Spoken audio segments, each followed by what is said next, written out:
আসসালামু আলাইকুম। প্রতিবার পহেলা মে আসে আমরা আনুষ্ঠানিকতা বজায় রাখি, তারপরে আবার যার যার কাছে ফিরে যাই। এবারের পহেলা মে ভিন্ন।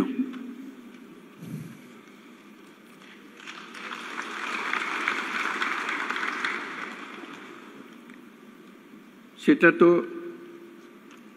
অভ্যুত্থানের মাধ্যমে যে সুযোগ আমাদের সৃষ্টি হয়েছে,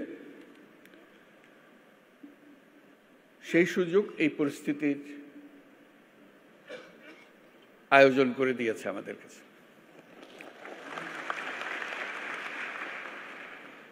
আমরা আজকে যেগুলোই উচ্চারণ করলাম, যেসব কথা বলি, আগেও ওরকম বলেছি নিশ্চয়ই, অতীতে পহেলা মে যখন হয়েছে, কিংবা এবারের অর্থ ভিন্ন। এই জন্য ভিন্ন, আমরা এই প্রতিশ্রুতি নিয়ে সরকার যাত্রা শুরু করেছে, যেটা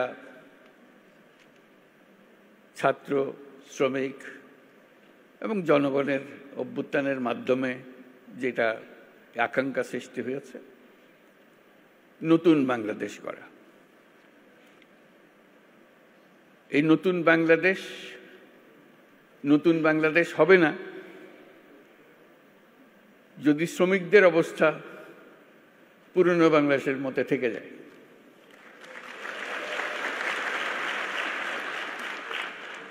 কাজে এটা আমাদের সবার দায়িত্ব, যারা এই নতুন বাংলাদেশে বিশ্বাস করি, যারা এই নতুন বাংলাদেশ গড়ার জন্য প্রাণ দিয়েছে, যারা নতুন বাংলাদেশ গড়ার জন্য আহত হয়ে জীবনের সংগ্রামে রত আছে, আর যারা তাদের প্রতি সমর্থন দিয়েছে। এটা আমাদের দায়িত্ব এবং একই সঙ্গে এটা আমাদের মস্ত বড় সুযোগ। এরকম আকাঙ্ক্ষা আগে কোনোদিন একযোগে এত কঠোরভাবে সৃষ্টি হয়নি, আজকে যেভাবে সৃষ্টি হয়েছে।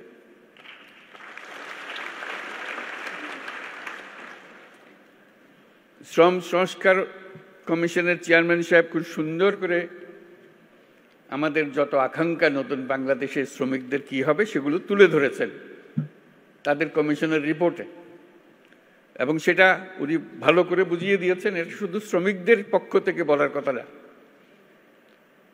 সকল পক্ষকে নিয়ে, সকল পক্ষের অংশীদারিত্বে এই কমিশনের রিপোর্ট রচনা হয়েছে। তারা যেসব কথা বলেছেন, যেসব সুপারিশ করেছেন, আমি ব্যক্তিগতভাবে অভিভূত হয়েছি। এত সুন্দর করে এত কঠিন বিষয়গুলোকে তুলে ধরেছে। আমি তাকে অনুরোধ করছিলাম আমাদেরকে একটা তালিকা দেন যেগুলো তাড়াতাড়ি করা যায়। উনি সঙ্গে সঙ্গে বললেন, আমি প্রস্তুত হয়ে এসেছি, তালিকা আপনার জন্য নিয়ে এসছি। আশু করণীয়, আমাদের দায়িত্ব হলো আশু করণীয়গুলো দিয়ে যাত্রা শুরু করা।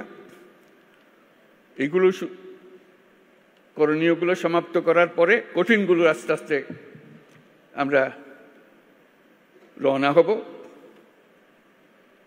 কিন্তু এটা বাস্তবায়ন না করে জাতির কোনো গত্যন্তর নাই। এই নতুন বাংলাদেশ গড়তে হলে আর কিছু কাগজ দলিল থাকার না থাক, এই কমিশনের যে রিপোর্ট আছে এটুকু যদি আমরা বাস্তবায়ন করতে পারি, তাহলে নতুন বাংলাদেশের ভিত্তি রচনা হয়ে গেল। আমরা গৌরবান্বিত হয়ে বলতে পারব আমরা সেই পথেই যাত্রা করেছি এবং সেই পথে চলা আমরা অব্যাহত রাখব। আজকে ভালো লাগলো সবার কথা শুনে, সবার সঙ্গে দেখা করে। আমাদেরকে সবাইকে অনুপ্রাণিত করেছে। আমি বিশেষভাবে অনুপ্রাণিত হয়েছি সবাইকে একসঙ্গে দেখে এবং সবার কথা শুনে। আমি লিখিত বক্তৃতাটা পাঠ করি।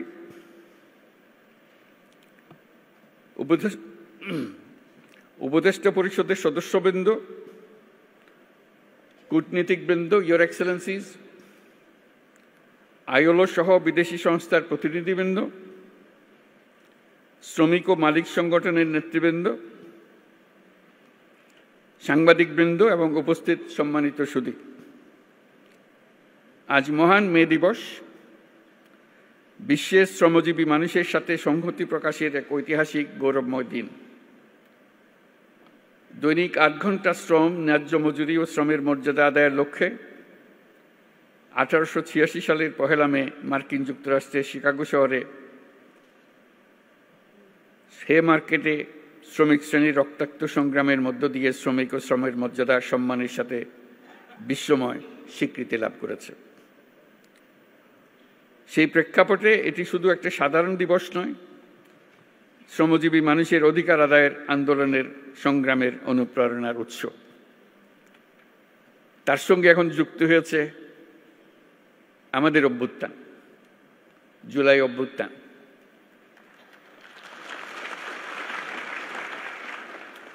এই জুলাই অভ্যুত্থানের কনটেক্সটে 1 মে আবার নতুন বার্তা নিয়ে আমাদের কাছে আসলো।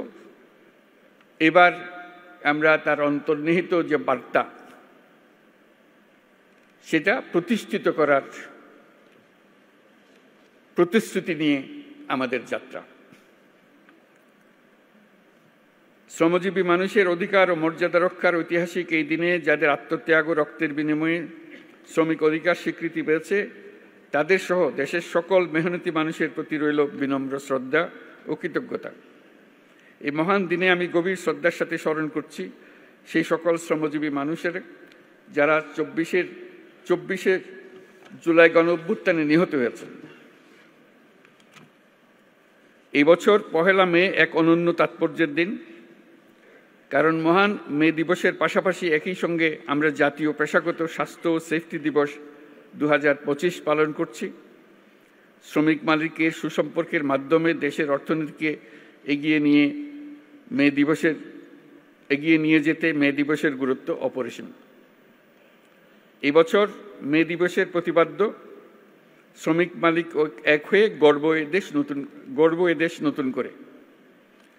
আমাদের দেশের টেকসই উন্নয়নের জন্য অত্যন্ত তাৎপর্যপূর্ণ। এটি শুধু একটা স্লোগান নয়, বরং জাতীয় জীবনের উন্নয়নের ভিত্তি।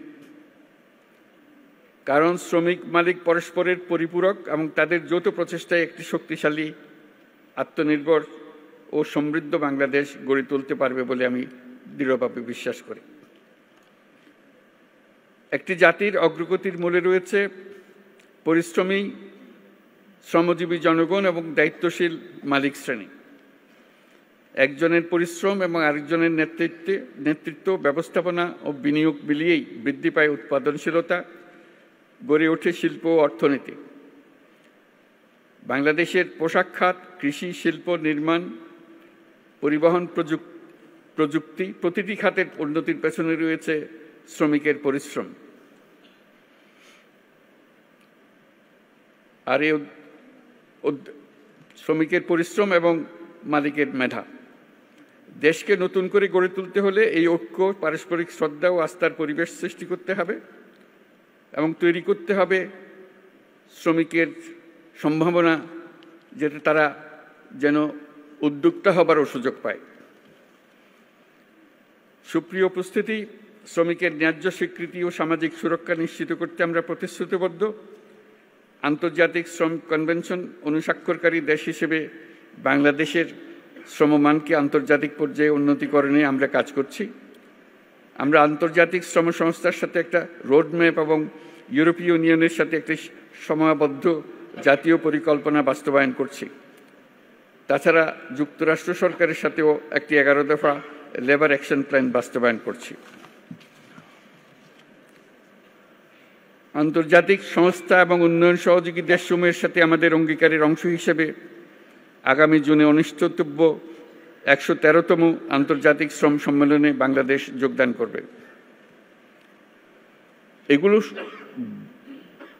বাদেও আসল জিনিস যেটা আমাদের নিজস্ব প্রতিশ্রুতি, আন্তর্জাতিকভাবে আমরা কি করলাম না করলাম সেটা তো হবেই, কিন্তু আমাদের নিজেদের প্রতিশ্রুতি হলো আমাদের এই কমিশনের সংস্কার কমিশনের রিপোর্ট এবং তাদের সুপারিশমালা।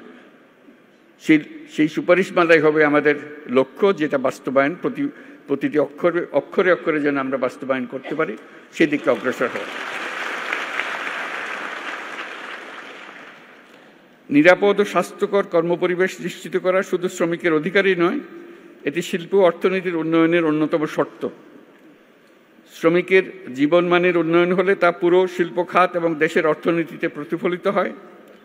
সেই লক্ষ্যে বর্তমান অন্তর্বর্তী সরকার ইতিমধ্যে শ্রমিকদের কল্যাণ ও নিরাপত্তা নিশ্চিত করতে বাংলাদেশ শ্রম আইন ২০০৬ সংশোধন সহ বিভিন্ন পদক্ষেপ গ্রহণ করেছে। শিল্প বিরোধ এবং শ্রমিকদের অভিযোগ দ্রুত নিষ্পত্তির জন্য শ্রম আদালত কার্যক্রম আরও গতিশীল করা হয়েছে।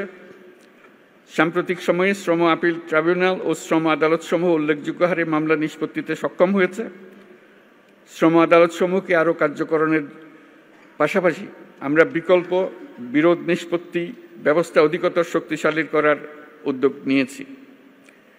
শ্রম কর্মসংস্থান মন্ত্রণালয়ের আওতাধীন কেন্দ্রীয় তহবিলের মাধ্যমে তৈরি পোশাক খাতে এবং শ্রমিক কল্যাণ ফাউন্ডেশনের মাধ্যমে তৈরি পোশাক খাত ব্যতীত অন্যান্য খাতে কর্মরত দুর্ঘটনার শিকার শ্রমিক ও তাদের পরিবারকে এককালীন আর্থিক সুবিধা প্রদান করা হয়ে থাকে।